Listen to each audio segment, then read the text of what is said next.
ज्योति अपनी सच्चाई प्रकट होने दे।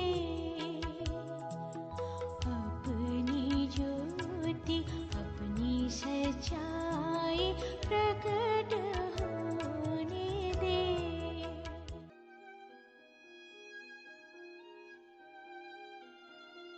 परमेश्वर के रहस्य बाटिए भाई भक्त सिंह के द्वारा मार्च 31।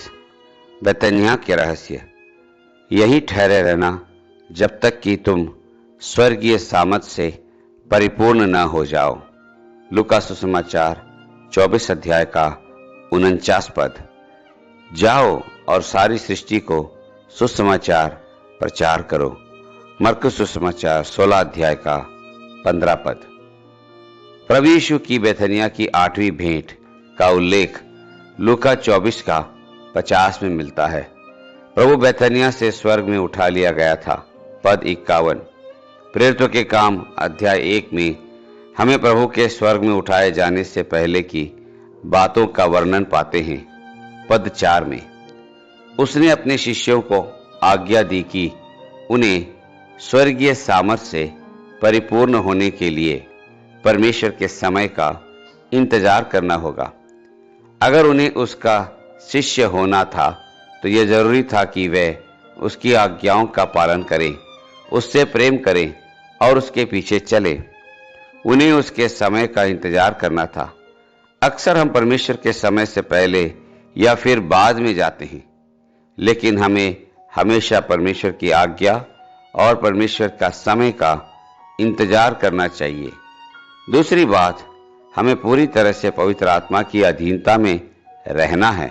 प्रेरितों के काम 1 अध्याय 5वां पद। और सिर्फ पवित्र आत्मा की अगुवाई में चलना है। रोमियो 8 अध्याय 14 पद। तीसरी बात कि शिष्यों को परमेश्वर को न तो कुछ बताना था और न ही उसकी योजना में हस्तक्षेप करना था। प्रेरितों के काम 1 अध्याय 7 पद।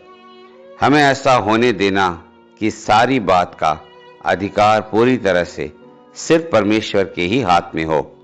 वह सर्वशक्तिशाली प्रभु सत्ता संपन्न परमेश्वर है और वह उसकी योजनाओं में किसी को भी हस्तक्षेप नहीं करने देगा। जब हम उसकी आज्ञा का पालन करते हैं तब हम उसकी योजना में शामिल हो जाते हैं। शिष्य उसके स्वर्ग में उठाए जाने के साक्षी हुए।